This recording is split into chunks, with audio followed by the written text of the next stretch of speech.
如果你想學普洱茶呢，一定呢要由怡寶茶開始。咁如果你想了解怡寶茶呢，一定呢要由麻蝦開始。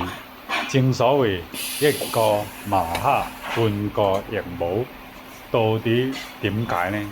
相信大家飲過呢邊麻蝦普洱茶呢，中樂號22週年紀念茶呢，就一定呢可以揾到少少嘅答案呢。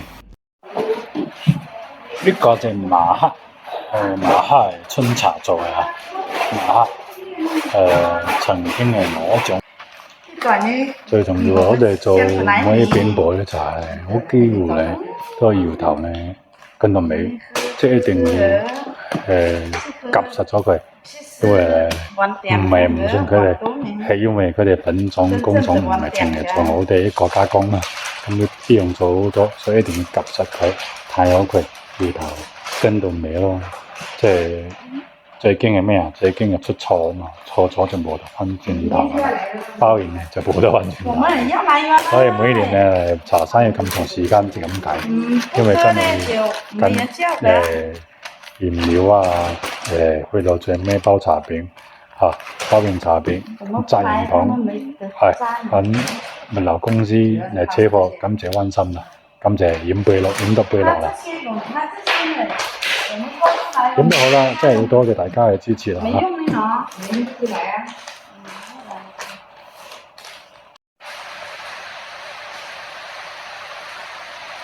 呢個就係麻蝦果樹茶，係一款非常特別嘅茶，係嗰隻為一班茶友精製嘅普洱茶。首先包裝上邊咧好得意啊，好多茶葉喺上邊咧都簽咗大名，所以真係非常多謝呢班咁有心嘅茶友啊！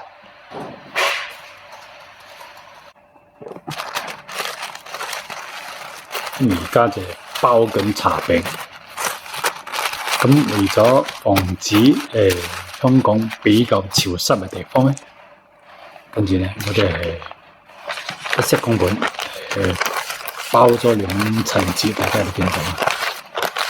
因為你包2層紙咧，即係真係多一層咧唔潮。即使你而家唔飲咧，擺落去佢多咗一層布噶嘛。咁仲有我哋摘糖嗰陣時咧，都係多一個紙袋，係。而家係包茶餅。咁特登呢邊咧，曾經15週年嗰陣時咧係做過一次嘅，即係而且係攞咗一個獎，香港普洱茶亞軍。咁今年咧22年都繼續延續咗呢邊普洱茶，呢邊麻蝦普洱茶嘅紀念茶。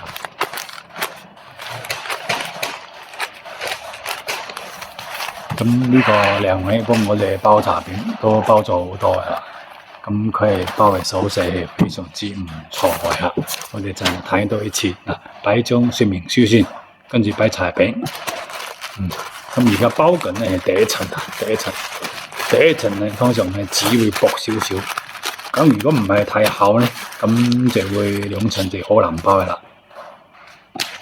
咁第2層咧就用嗰個設計好嘅包裝紙啊，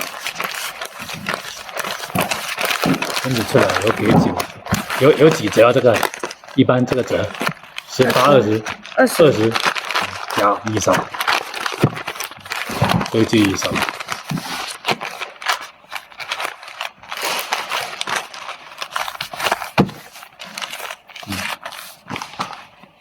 特登做咗一個好特別嘅呢寶紙啊！呢邊茶，因為呢邊茶咧非常有紀念意義啊嘛，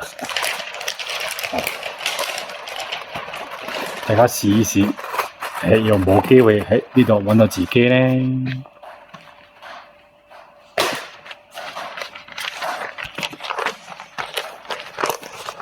記得多飲茶，飲好茶。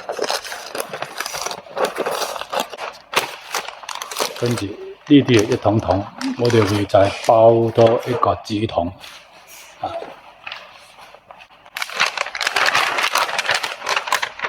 咁加加埋埋有4-5層嘅保護啦，咁樣佢就係濕咧，真係冇辦法啦。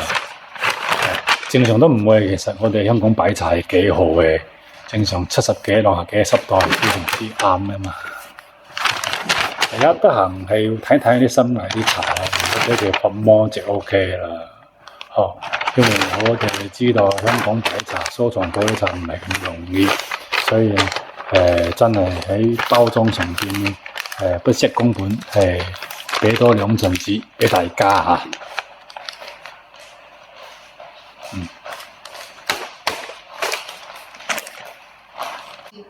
咁呢個就係未包裝嘅螺餅，即係啱啱咬完餅，跟住曬乾咗之後就擺喺呢度，因為要繼續俾佢疏氣咯，俾佢透氣咯，一格格咁樣咯，都係沿用最傳統嘅